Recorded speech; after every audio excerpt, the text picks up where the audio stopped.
Village health clinics పరిధిలో విధులు నిర్వహిస్తున్న సిహెచ్ఓలకు 8 గంటలకు ఎఫ్ఆర్ఎస్ ను రద్దు చేయాలని కోరుతూ మంగళవారం రాత్రి పలువురు సిహెచ్ఓలు శ్రీకాకుళం డిఎంహెచ్ఓ కార్యాలయ అధికారులకు వినతి పత్రం అందించారు. అనంతరం వారు మాట్లాడుతూ ఉన్నత అధికారులు 8 PM ఎఫ్ఆర్ఎస్ చేయాలని చెప్పడంతో ఇబ్బందులు పడుతున్నామన్నారు. మీడియా మిత్రులకు నా నమస్కారాలు. నేను సిహెచ్ఓగా పనిచేస్తున్నాను ఈ మండలంలో, శ్రీకాకుళం జిల్లాలోని. మాకు న్యూగా వచ్చిన మ్యాట్రిక్స్లో 8 PM ఎఫ్ఆర్ఎస్ అనేది ఇచ్చారు. దానివల్ల ఎలా ఇచ్చారో ఎందుకు ఇచ్చారో తెలీదు. తను ఆలోచించి ఇచ్చారో ఆలోచించకుండా ఇచ్చారో తెలీదు. మా సిహెచ్ఓస్లో 90% ఆఫ్ ఫీమేల్సే ఉన్నారు. వాళ్ళు ఎలా వెళ్తారు, ఎలా 8 PM ఎఫ్ఆర్ఎస్ వేస్తారని ఒక్కరు కూడా ఆలోచించలేదు. అక్కడ కూడా పరిస్థితి కూడా ఎవరికి చాలా వరకు బిల్డింగ్స్ లేకపోయినా కూడా 8 PM ఎఫ్ఆర్ఎస్ అనేది వేయమని చెప్పారు. కొంతమంది బిల్డింగ్స్ ఉన్నా స్టే చేయడానికి కూడా నైట్ టైము తాగేసి ఉన్న వాళ్ళు చాలామంది ఉన్నారు.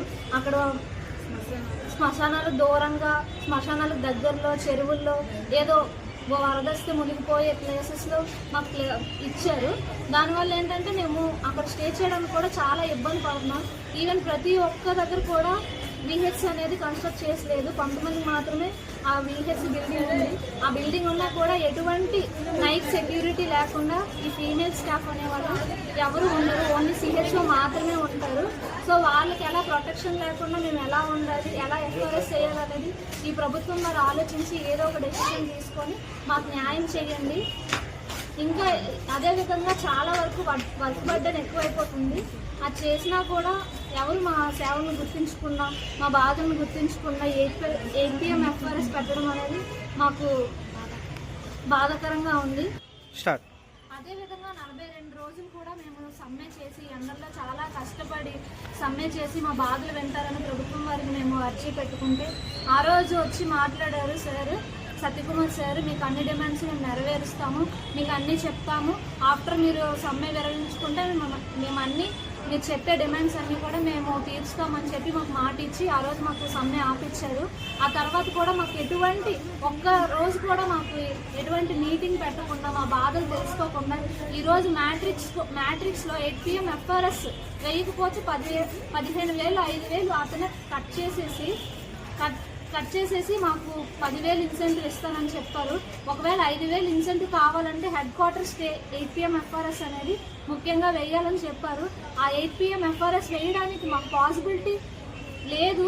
ఎందుకంటే అక్కడ ఎటువంటి సెక్యూరిటీ లేదు. అట్లీస్ట్ మేము చేసే పనికి కరెక్ట్గా శాలరీ లేదు. ఇన్సెంటివ్స్ కూడా 8 months ఇన్సెంటివ్స్, ఒకవేళ రెంట్లో ఉంటే రెంటెడ్ బిల్స్ కూడా పే చేయలేని పరిస్థితిలో ఈరోజు మేము ఉన్నాము. అయినా కూడా ఇవేవి కూడా పట్టించుకోకుండా 8 PM ఎఫ్ఆర్ఎస్ పెట్టడం అనేది మాకు చాలా బాధగా ఉంది. ఈవెన్ ఫీమేల్స్ టాయిలెట్స్ కానీ దేని కానీ ఏది యూజ్ చేయాలన్నా కూడా ఎటువంటి ఫెసిలిటీస్ లేకుండా మేము 8 PM ఎఫ్ఆర్ఎస్ మేమే ఎందుకు వేయాలి? సత్యకుమార్ సార్, ప్లీజ్ మా బాధలను అర్థం చేసుకొని ఒక్కసారి మాకు మీటింగ్ పెట్టండి. మీటింగ్ పెట్టి మేము ఎటువంటి ఇబ్బందులు పడుతున్నామో, ఫీల్డ్లో ఎటువంటి ఇబ్బందులు పడుతున్నామో, సరిగ్గా శాలరీస్ లేక, ఇన్సెంటివ్ లేక, కరెంటు బిల్స్, రెంట్స్ అవి కట్టుకుని మేము ఎంతవరకు ఇబ్బంది పడుతున్నామో ఒక్కసారి మీటింగ్ పెట్టి మా